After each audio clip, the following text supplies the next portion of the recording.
Halo dan selamat datang kembali channel saya Jonathan Tamrin. Sebelumnya, saya mau ngucapin thank you banget loh nih berkat teman-teman, channel ini udah growth ke angka 14.500-an subscriber. Nah, berdasarkan data per bulan April tahun 2022, jumlah investor saham di Indonesia udah mencapai 8,62 juta orang. Sedangkan kalau kita bandingkan ya dengan jumlah populasi masyarakat Indonesia, per April juga tahun 2022 sudah mencapai angka 278 juta jiwa. Nah, ternyata kalau kita bandingkan, itu jumlah investor kita itu baru sekitar 3% aja loh dibanding dengan populasinya. Jadi memang masih sedikit banget. Nah, karena banyak wajah baru juga nih yang subscribe di channel saya, jadi saya rasa waktunya cukup tepat nih untuk sedikit bahas hal-hal seputar basic investasi di pasar saham. Supaya teman-teman yang baru subscribe, khususnya yang baru mulai investasi saham, punya gambaran nih, sebenarnya gimana sih caranya untuk memulai investasi di pasar modal. Buat teman-teman yang baru pertama kali nonton di channel ini, saya sharing hal-hal seputar saham dari sudut pandang fundamental. Ada analisa saham, mindset investasi, dan update berita terkini. Jadi buat teman-teman investor, boleh banget nih diklik tombol subscribe dan nyalakan lonceng notifikasinya biar nggak ketinggalan update-update video berikutnya. Di video kali ini, saya mau share 5 langkah yang perlu dilakukan saat mau mulai investasi saham. Seperti apa? Yuk langsung kita lihat aja pembahasannya.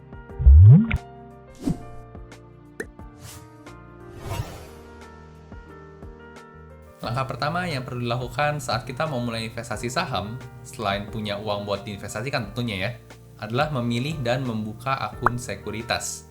Nah, buat teman-teman yang mungkin belum familiar apa sih sekuritas ini? Sekuritas ini tuh ibarat marketplace, teman-teman.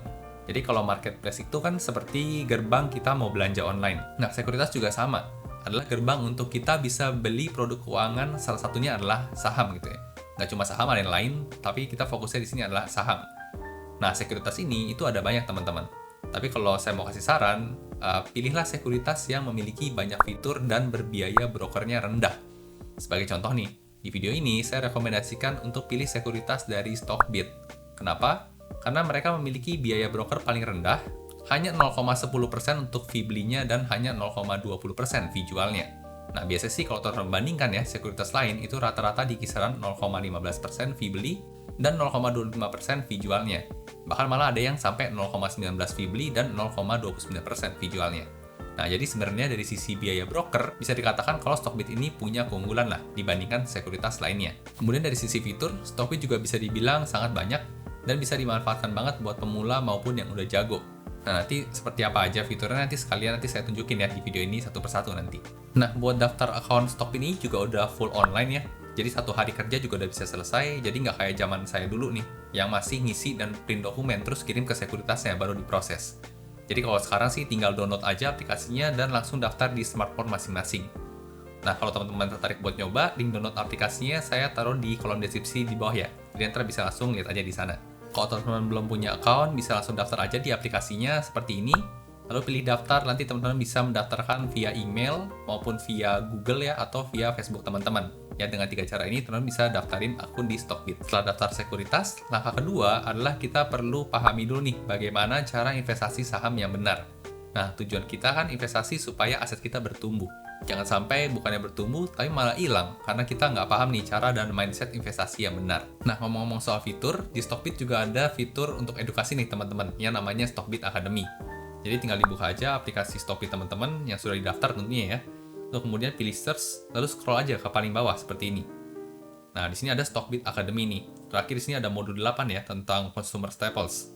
Ada juga technical analysis, ada sektor teknologi yang modul 6, kalau kita view more bahkan ada yang dari modul satunya ya. Ini ada 1, 2, 3, 4, 5, 6, 7, dan 8. Ada fundamental analysis, ada technical analysis, ada property, ada sektor bank, teknologi. Dan bahkan nggak cuma 8 ini aja, ketika teman-teman klik modulnya, misal contoh fundamental analysis ya. Nah, di sini ada dalamnya ada chapternya lagi teman-teman. Ya, kayak contoh di sini ada chapter 1, 2, 3, 4, 5, dan 6. Dan teman-teman ketika mau belajar misal chapter 1 gitu ya mulai, tinggal klik chapter satunya dan di dalamnya ada lesson-lessonnya lagi teman-teman.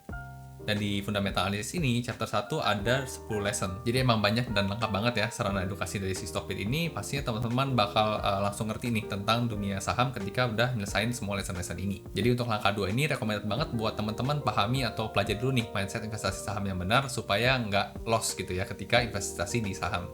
Nah, kalau udah paham dasarnya, langkah ketiga adalah tentukan strategi investasi teman-teman. Apakah teman-teman seorang investor jangka panjang? Atau ada yang mau jadi day trader mungkin? Lalu uang hasil investasinya mau dipakai kapan nih kira-kira? Apakah tahun depan mau dipakai? Atau 10 tahun lagi? Atau bahkan bulan depan? Nah, setiap orang pasti punya jawaban yang berbeda nih, dan berpengaruh juga pada komposisi investasinya juga nantinya. Nah, misalnya uang investasi ini mau digunakan 1 tahun lagi nih, buat biaya nikah contohnya. Maka pilihan saham yang mungkin lebih cocok adalah lebih ke sektor yang defensif nih, seperti contohnya perbankan atau consumer goods. Nah, di aplikasi Stockbit ini juga udah ada pembagianan nih, berdasarkan sektor-sektor yang ada di bursa kita. Jadi tinggal langsung dipilih aja yang search di sini ditekan, lalu kita tinggal scroll aja ke bawah ya. Ada di sini sectors gitu. Ada teknologi, energi, transport, basic industry, infrastruktur, finance, non-cyclical, industrial, cyclical, property, dan health gitu ya. Kalau tadi contohnya misalnya teman-teman mau tertarik untuk perbankan, karena jangka investasi nggak terlalu panjang ya, hanya 1 tahun, jadi teman-teman bisa langsung pilih yang finance nih di sini. Ketika diklik, maka akan muncul nih saham-saham yang ada di kategori atau sektor finance nih. Seperti contohnya terkenal ada BBCA ya, ada BBRI juga, BMRI, BBNI, dan sebagainya. Dan kalau misalnya teman-teman mau cari yang sektor consumer gitu ya, consumer goods, mungkin buat diversifikasi, mau sebagian beli yang perbankan, sebagian beli yang consumer goods. Maka di sini tinggal pilih aja yang non-cyclical ya. Ini ada gambar keranjang di sini. Nah, maka langsung muncul nih saham-saham yang termasuk non-cyclical. Ini kayak contohnya Unilever ya, teman-teman pasti tahu produk-produknya. Jadi dengan adanya fitur sektor ini bisa banget membantu teman-teman dalam memilih atau mengatur portofolio nantinya. Kemudian langkah keempat, baik teman-teman mau jadi investor maupun jadi full trader gitu ya, ada baiknya teman-teman tetap memilih saham-saham atau emiten yang memiliki fundamental atau kinerja yang bagus nih. Nah, gimana tuh kita taunya perusahaan yang kita mau beli ini bagus apa enggak? Tentunya di Stockbit juga udah menyediakan ya, dia juga punya fitur untuk kita lihat tersebut. Nah, untuk contoh gampangnya, kita misalnya mau cek fundamentalnya BBCA gitu ya, perusahaan yang terkenal fundamentalnya bagus. Nah, kita tinggal search aja di sini, lalu kita ketik di atas BBCA. Nah, nanti akan muncul sahamnya di atas sini, lalu kita tinggal tekan saja gitu ya. Nah, saat ditekan akan muncul seperti ini, dan kalau kita mau lihat fundamentalnya, kita tinggal swipe aja sini ya, ke bagian finansialnya. Nah, di sini ada laporan keuangan ya, baik itu kuartalan atau mau tahunan di sini. Nah, di sini bisa kelihatan ya, untuk revenue-nya BCA selalu meningkat, untuk net profit-nya itu sempat turun memang di tahun 2020, ya wajar ya, ada pandemi seperti yang kita tahu, tapi di tahun 2021 sudah kembali naik lagi ya. Jadi memang kuat sekali untuk fundamentalnya si BBCA ini. Kemudian juga ada laporan balance sheet-nya juga ya, aset ekuitas dan liabilitasnya. Lalu di bawahnya juga ada laporan cash flow-nya. Kemudian juga di bawahnya juga bahkan ada valuasinya juga nih, bisa kita tentukan sahamnya murah atau sedang mahal gitu. Jadi memang lengkap banget untuk analisa fundamentalnya si BBCA ini. Dan bahkan kita bisa comparison juga nih dengan saham-saham yang sejenis. Misalnya mau dengan bank yang lainnya, BMRI di sini ya. Bank Mandiri dibandingkan juga dengan BBTN misalnya. Ya, Bank BTN. Nah, maka kan angka-angkanya langsung muncul nih, langsung bisa kita bandingkan sebelah-sebelahan. Jadi juga salah satu fitur yang sangat berguna ya, untuk kita bisa menentukan kinerja perusahaan yang mau kita beli itu sebenarnya sehat apa enggak, bagus atau enggak fundamentalnya. Nah, mungkin dari teman-teman yang baru mau mulai investasi agak bingung ya, banyak istilah-istilah yang asing gitu ya, kayak aset, liabilitas, arus kas, apa sih itu?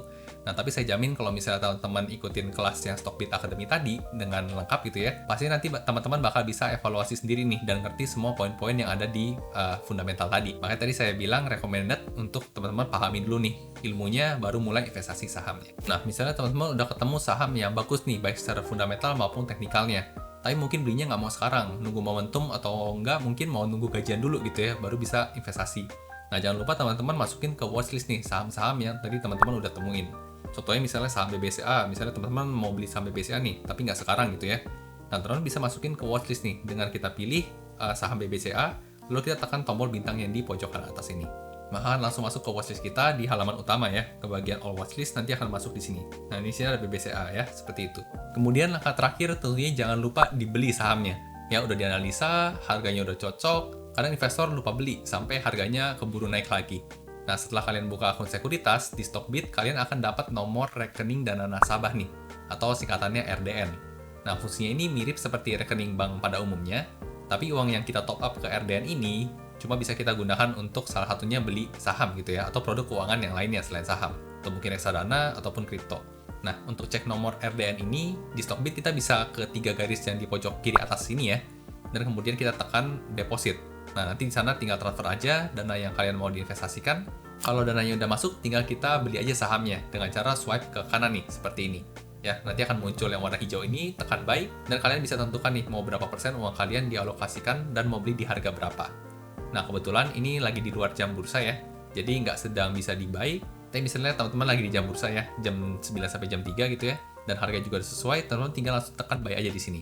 Maka orderannya akan masuk ke antrian teman-teman gitu ya. Buat teman-teman yang mungkin udah punya saham tapi di sekuritas lain dan tertarik pindah ke Stockbit, sekarang Stockbit lagi ada promo gratis transfer saham nih, sampai akhir bulan Juni ini aja. Jadi kalau yang berminat bisa manfaatin banget promonya, karena kalau udah lewat nggak bakal gratis lagi gitu ya, ada biayanya tentunya. Nah, link download aplikasi Stockbit-nya saya taruh di kolom deskripsi di bawah ya. Jadi nanti bisa langsung dicek aja di sana. Oke, jadi itu tadi sharing 5 langkah yang perlu dilakukan agar bisa investasi di pasar modal dengan benar. Beserta contohnya pakai sekuritas Stockbit ya, tadi di video kayak ini. Nah, dari teman-teman sendiri, apakah punya insight lain?